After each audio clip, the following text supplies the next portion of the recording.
Good evening. He has been waiting almost 24 years for justice. Now the person police think killed his son is in the Steuben County jail after being caught and extradited from Southeast Asia. News Channel 15's Adam Widener joins us live from Studio 15 with the father's exclusive interview. Vern Kelley has been trying to heal for more than 2 decades. His old emotions have now resurfaced, hoping for a positive resolution to the 1989 murder. In the golf cart-friendly town of Hamilton, Vern Kelley's the man you want to see. He's part owner of Hamilton Lake Golf Cars. My wife always gives me hell about waving to everybody, but I said, you never know, that might be a potential customer.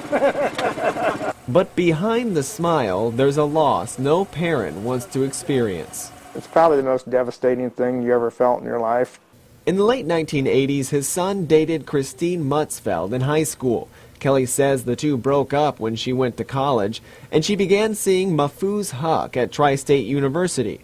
She decided to come back to my son, and evidently Mahfouz didn't like that. In 1989, police think Huck, then 23, stabbed 19-year-old Todd Kelley to death in Todd's home. We were remodeling it together, and that was going to be his home. It's only like 400 yards down the road. Almost 24 years later, Vern Kelley still lives just down the road from the crime scene. You know, it's not easy sometimes when you drive by there. Why stay? The father didn't want to run from his small-town support system.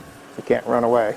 You can't hide. You can't stick your head in the sand. You just got to pick yourself up and do the best you can. If you face the issues, then you can handle them better. Kelley used that same attitude towards solving his son's murder. Investigators had labeled Huck as the suspect, but just couldn't find him. I spent quite a bit of money hiring private detectives and going overnight trying to find him, you know, in different places up around Chicago or whatever.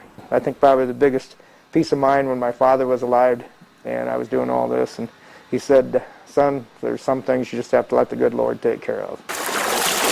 But on the overcast morning in Hamilton, there's hope that the decades of personal clouds have begun to part. It's kind of like a black eye for Hamilton to start with, so I'm thinking that they would like to see justice along with me. With Huck arrested in India, extradited to Steuben County, and awaiting his trial, Kelley understandably hopes for a guilty verdict. But it still wouldn't make up for the loss of his only son.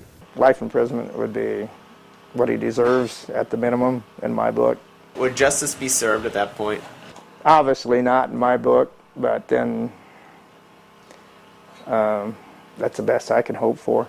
In Hamilton, Adam Widener, News Channel 15. Huck's initial hearing will be sometime tomorrow in Steuben County. We want to remind you, though, he is innocent until proven guilty.